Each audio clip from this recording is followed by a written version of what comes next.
we are an organization that is interested in the human rights and the civil rights of the Palestinians.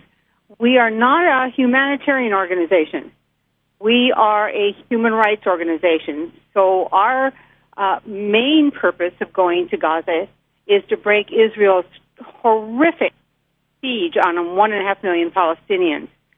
We did bring about a ton of medical supplies, but that's not our primary mission. We are interested in taking human rights activists into Gaza to witness what Israel does to the people of Gaza on a daily basis. As far as the people who are on there, Mairead Maguire, who's a Nobel Peace Prize winner in 1976 for her work in Northern Ireland, was on board.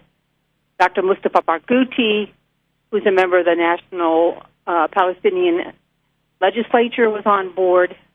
We had 5 doctors who were going to look at the hospitals and assess the needs of the patients. And we had even an Israeli journalist whose name is Gideon Spiro, who went to write articles about the devastation that he sees on these civilians in Gaza.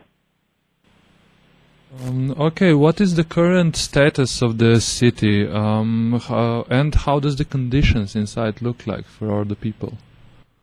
Well, I was there on the first trip, and I organized this trip, so you're talking to me from Cyprus. But I was there on the August trip, and the conditions are absolutely appalling. I consider Israel committing what I call slow-motion genocide on the people of Gaza.